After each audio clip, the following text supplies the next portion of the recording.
जिन ममालिक के जो इस वक्त दुनिया में एक ही सुपर पावर है जो अमेरिका है, वो भारत का, मैं ज़रा कश्मीर के मसले पर क्यों नहीं खुलकर बात हो रही। भारत चाइना का मुकाबला करने के लिए अमेरिका ने अपना उसको इत्तेहादी बना लिया है। भारत की प्रायोरिटी ये है कि कश्मीर के अंदर वो मेरा अटूट अंग है और इसमें हम कश्मीरियों को कोई इस्तेस्वाब राय नहीं देंगे, और पाकिस्तान का जो नुक्ता नज़र है वो गलत है।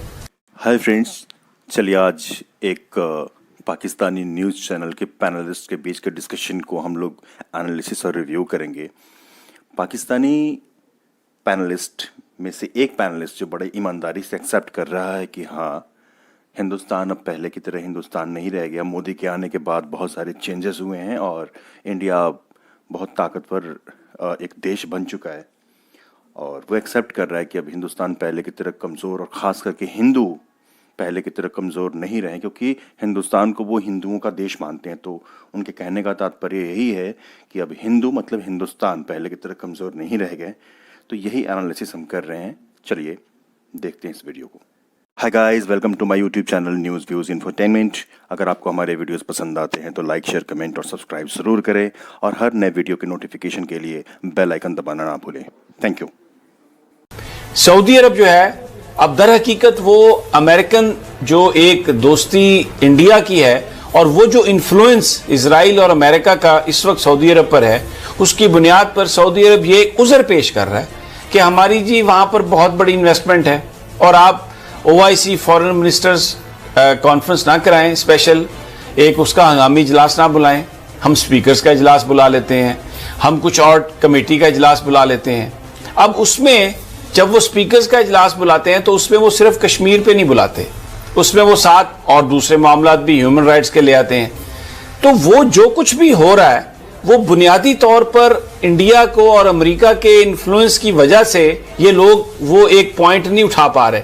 अच्छा, अब किसी के, अब ये चैलेंज जो करना है, ये चैलेंज तो आप जो एक अमेरिकन इनजस्टिस है इस खित्ते में, उसके खिलाफ है ना ये चैलेंज। इंडियन इनजस्टिस जो है उस पर आके ये बात नहीं करते।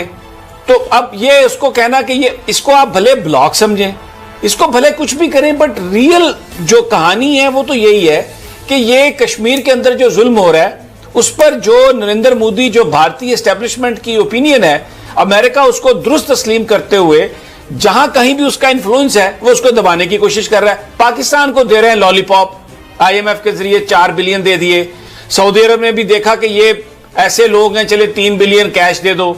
UAE से भी 2 बिलियन कैश दिलवा दिया। अच्छा भी आपको तेल सस्ता दे देते हैं, क्योंकि माजी में देखें फिर वो बात आती है, इसका ताल्लुक पाकिस्तान की सियासत से है राना साहब। माजी के हुक्मरानों ने पिछले 20 साल में इस हद तक इकोनॉमी पर कर्जे चढ़ाए, इसीलिए चढ़ाए गए कर्जे कि आप इतने मजबूर हो जाएं कि at the end of the day आप कश्मीर को भी गिव इन करें, आप न्यूक्लियर प्रोग्राम को भी गिव इन करें, क्योंकि आपका सर्वाइवल ही नहीं रहेगा। एजेंडा तो उनका यही था। अब एजेंडा यही है। तो ये एक बुनियादी चीज है जिसको अब ये हमें दबाने की कोशिश की जा रही है। क्या फर्क पड़ता है? सऊदी अरब, मेरी बात सुने, सऊदी अरब ने $450 बिलियन का असला लिया है अमेरिका से, तो 70 बिलियन की क्या इन्वेस्टमेंट है जी सऊदी अरब के नजदीक? क्या उसकी हैसियत है? लेकिन वो इसका उज़र बना के पेश कर रहे हैं। इस इन्वेस्टमेंट की कोई हैसियत नहीं है। मसला ये है, जो देखें मैं बात जो कर रहा था कि ये जो 3 ममालिक हैं, पाकिस्तान, मलेशिया, तुर्की, इनके सरबराहों की जो कोशिश है, जो बात आप कह रहे हैं कि आलम इस्लाम की ये जो कमजोरियां हैं जिनको मगरब इस्तेमाल करता है, कि ये वही इनकी सूरत हाल, जिस तरीके से आपने अभी बात की कि जो इस्लामी कॉन्फ्रेंस की एक अहमियत थी, लोग घबराते थे, इस्लामी कॉन्फ्रेंस को अहमियत दी जाती थी।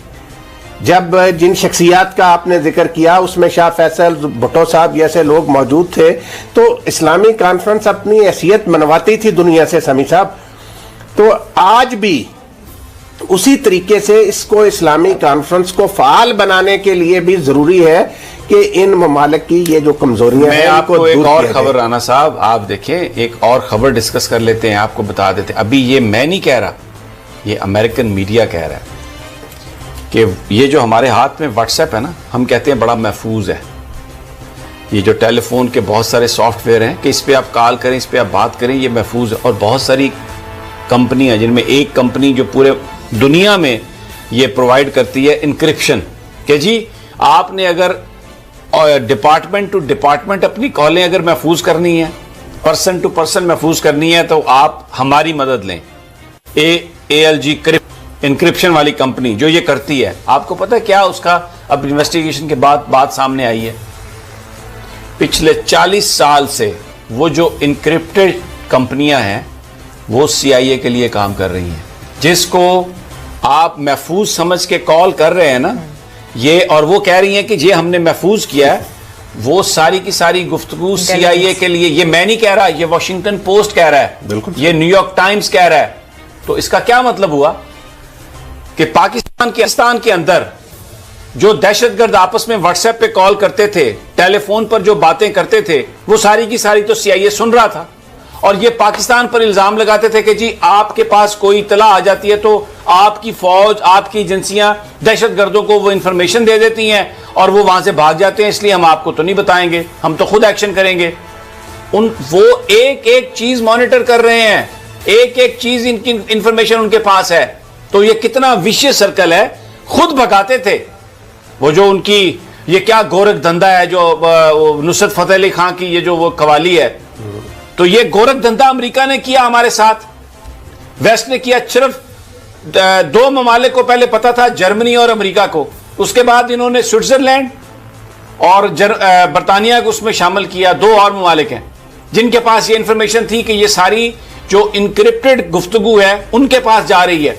और आपको पता है इससे लोकेशन भी ट्रेस होती है, एक एक चीज पता है उनको। लेकिन जहां उनके अपने मफादात आते हैं वहां पर लोगों को बर्बाद करने के लिए, उन ममालिक को दबाने के लिए वो चीजें इस्तेमाल करते हैं। तो ये एक रियल फाइट है राना साहब। बिल्कुल आप भाईजान सही कह रहे हैं। ये इससे मैं आपको जो बताना चाह रहा हूं ना, मैं ये बताना चाह रहा हूं जो हमारे नाज़रीन के सामने मैं बात कर रहा हूं कि बज़ाहिर हमें जो चीजें नजर आ रही है ना वैसी नहीं है। ये बयान करते हैं, ओहो इधर जी हमारी इन्वेस्टमेंट खराब हो जाएगी, इधर हमारा ये हो जाएगा, इधर हम ये कर रहे हैं, इससे आपको ये फायदा होगा। लेकिन दर हकीकत इनका अपना एजेंडा है। जैसे आप मूवीज में देखते हैं, ड्रामों में आपने देखा कि गांव का जो चौधरी होता है वो चोर को भी सपोर्ट कर रहा होता है, थानेदार को भी सपोर्ट कर रहा होता है, मुलजम को भी, मुद्दई को भी, अपनी चौधराहट के लिए सारे काम। तो ये हमारे साथ गेम हो रहा है। हम लोग क्योंकि 1.5 अरब मुसलमान हैं जो वेल्थी मुल्क हैं, बटे हुए हैं, उनके ऊपर ऐसे हुक्मरान इन्होंने मुसल्लत कर दिए हैं जो उनके मफादात का तहफ़्फ़ुज़ करते हैं और हमें आके वो बताते हैं कि जनाब आप इस तरह से काम करेंगे। ये कहानी है राना साहब, ये है कहानी। ये भाईजान ये जो मोदी बदकार है, इसने जो ताज़ा वारदात की है उस पर देखे ना कि जो मुसलमान शहरियत का वो नाम निहाद सबूत फराहम नहीं कर सके, इसने उनकी जायदादें बेचने का हुक्म दे दिया है और उसका आगाज वेस्ट बंगाल से कर रहा है। ये सारा देखे ना, ये सारी दुनिया आलम इस्लाम, आपको जी आपने बड़ी अच्छी बात कही है। जो हमारे दोस्त अमेरिका में रहते हैं ना, देखें 9/11 से पहले ब्रुकलिन, उसमें पाकिस्तानी जायदादें खरीद रहे थे, पाकिस्तान फ्लरिश कर रहा था। आपको मैं बताऊं, कोनी आइलैंड एवेन्यू पे आप जब शाम को जाते थे ना राना साहब, तो आपको ऐसे लगता था कि जैसे आप अनारकली में आ गए, खुदा की कसम, जैसे आप कराची सदर में चले गए। वहां पर इतनी रौनक थी, पाकिस्तानी फैमिलीज, पाकिस्तानी बिजनेसेस, और वहां पे जो वहां पे ऑर्थोडॉक्स यहूदियों का भी वो गढ़ है। वहां पर वो प्रॉपर्टी जिसको यहूदी नहीं खरीद पा रहे थे वो पाकिस्तानी खरीद रहे थे। इतना इन्फ्लुएंस बढ़ रहा था। मुझे नहीं पता ये किसने किया 9/11, लेकिन उसके बाद क्या हुआ, वहां पर वो सारे बिजनेसेस खत्म। पाकिस्तानियों को जिस अंदाज में वहां पे पकड़ा गया।